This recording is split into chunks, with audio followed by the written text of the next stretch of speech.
You mentioned how Oregon has been able to go in and flip some prospects. Not able to do it here with Lincoln Cure, but we're going to get you caught up on what's happened coming into this day. And yes, Oregon will be brought up in some of these split flips. But let's start the stage with how we got here. The number one player in the class, that is quarterback Bryce Underwood. He had been committed to LSU for almost a full calendar year.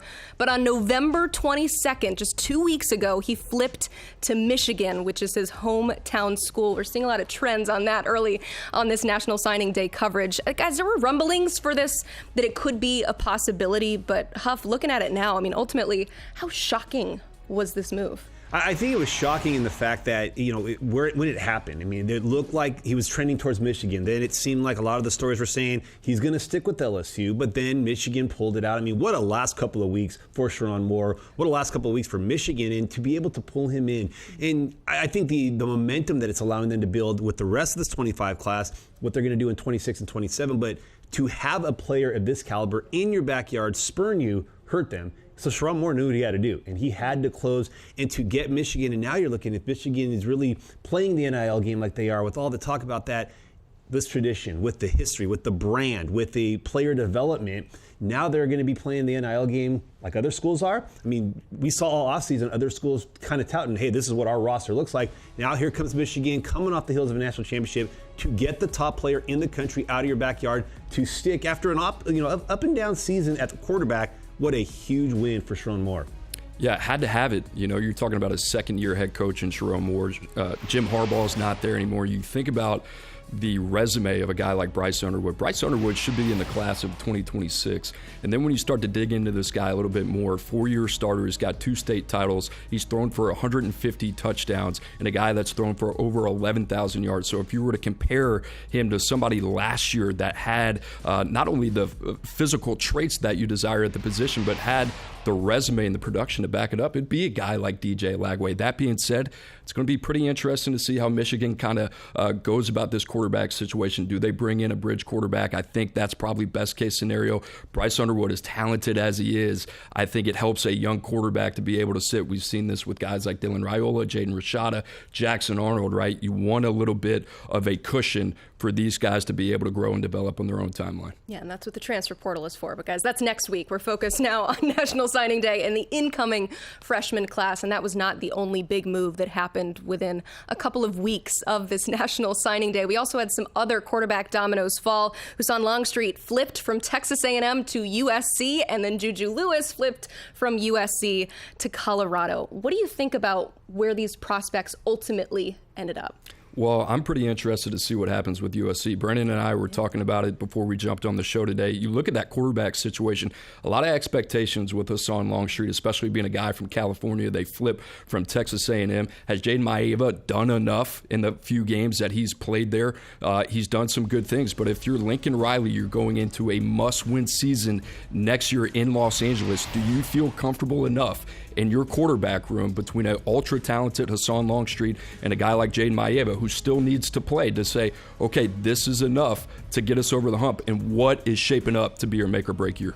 Well, and it's fascinating, too. If you look at Lincoln Riley's history when he was at Oklahoma, with the exception of Caleb Williams taking over the starting job in the middle of his true freshman season, when he had talented freshmen, they sat. There was usually a junior, somebody in place, so he hasn't rushed to sign and to play, true freshmen. Well, now, does that change the game with Longstreet coming in? Does Longstreet see that when he goes to USC, now there is the opportunity to play? Miller Moss didn't hold on to the job. Has Jaden done enough? I mean, he's thrown for a lot of yards. He threw for a lot of yards, had 2 pretty critical pick sixes on Saturday against Notre Dame.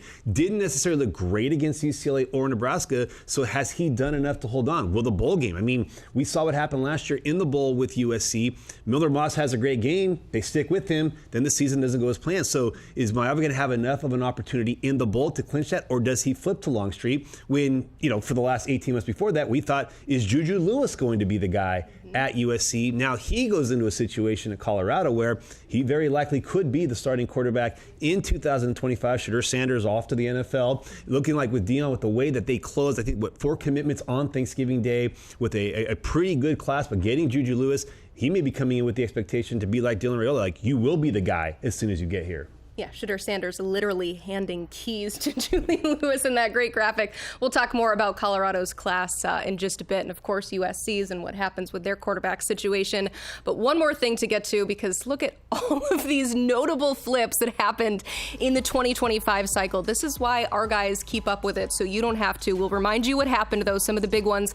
The number one player in Mississippi, that's five-star wide receiver Caleb Cunningham, flipped from Alabama to Ole Miss less than a month before National Signing Day. Earlier in this cycle, another blow to LSU's class. Yeah, at one point they had the number one QB and number one wide receiver.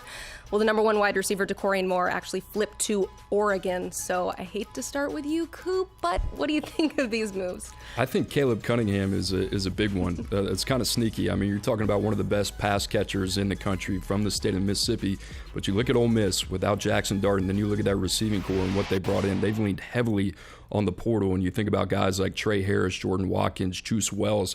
There's going to be a ton of production that they're going to have to replace guys like Aiden Williams that they brought in last cycle, young guys that are going to have to step up. They're now really going to have to backfill this roster from the high school standpoint. So guys like Caleb Cunningham are going to really fill a really, really important role. And then Decorian Moore, I mean, one of the best receivers in the country, playing with Keelan Russell, 12-0 Duncanville team. You think about Oregon as well. I mean, these guys are in this position where they're so highly sought after because guys like Tej Johnson are gone, Evan Stewart's going to be gone. You're going to have to replace Terrence Ferguson. No longer are the days of development. We talk about it with the quarterbacks. These guys are expected to contribute early, and I think that's why you've seen a premium value be put on this position. It's fascinating with Keelan Russell. He was committed to SMU. Well, SMU is in a position to potentially win the ACC, get a first-round bye in the playoffs. You know, what a great pickup by Rhett Lashley early on. But at that point, they were making the move from the American to the ACC. You have Kalen DeBoer, who had just developed Michael Penix into a top 10 pick, and coming off the success that they had offensively. So you can understand why Russell made that move from SMU to Alabama. But it also, if you're an SMU fan, what a great evaluation on the front end, because Keelan was not rated as high when he committed to SMU and then continued this ascent up the rankings. So that was a big one. But one that I don't think was talked about enough, it just happened recently, was Tay Harris flipping from Clemson to Georgia Tech. And we saw Georgia Tech go toe-to-toe for about 5 hours on Friday night with Georgia, but that's the kind of recruiting win that Brent Key, I mean, they're a top 20 class, top 25 class. We're not used to seeing Georgia Tech up that high in the rankings. And so flipping a guy like Tay Harris, who's playing in a couple of all-star games, the speedy player, you know, he was even tweeting during the game on Friday, people questioned my decision. That was when Georgia Tech had a 14-point lead. But the point being that that's a big victory. And with the amount of talent in the state of Georgia, in Atlanta, you know, you expect that Brent Key is going to continue to have them trending upwards in recruiting, and flipping a guy from Clemson, a team that has recruited well under Dabo Swinney. That's a big victory for Brent Key. And I don't think it's going to get, you know, talked about enough, like Keelan Russell flipping to Alabama, Decorian Moore flipping to Oregon. We expect those schools to make flips.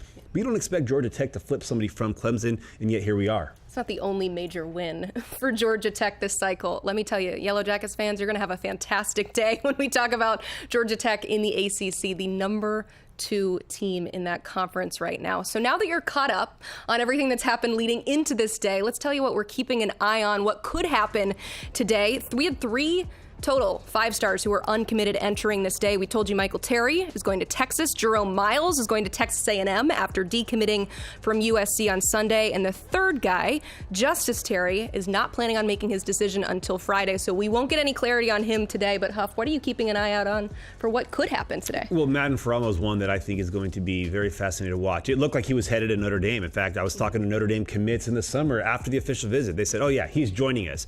And he kept getting further and further away from that visit, and it became much more difficult for Notre Dame to hold on to him. And he spent a lot of time at USC during the fall, was at the game on Saturday. Interestingly enough, watched USC lose to Notre Dame. But right now, it looks like the Trojans are going to be able to keep him in Southern California. His sister stayed in California. She played softball at UCLA. Now Madden may be going across town, but staying in state after Notre Dame seemed to be out in front for months on end. It looks like USC is going to close. They were trying to close on a couple other guys that end up sticking with their commitment. Marco Jones looks like he's going to stick with A&M despite USC making a late pursuit. But Madden Ferramo, the staying the course that USC did with him is looking like it's going to pay off with them getting his signature today. Yeah, what about Justice Terry, right? One of the best defensive linemen in the country. You think about the battle here head-to-head, Georgia, Auburn, what it represents. I think this is pretty interesting. Georgia already has an embarrassment of riches. You think about Elijah Griffin, Isaiah Gibson, what they've been able to do on the front seven. They haven't really had that guy in the middle. It's been quite some time, whether it's Jalen Carter, Jordan Davis. Obviously, they're a very talented group, but they would like to have somebody to pair with Elijah Griffin. And if you're Auburn, one of the sneakier defensive line classes in the country, Malik Autry, Antonio Coleman, Jordan Crawford as well, to put Justice Terry in this group in a line that's playing a lot better as of late for Auburn, I think would be the cherry on top of their class. They're very, very sneaky right now when you're talking about some of the top classes in the country. They got a runway for a top 3 finish.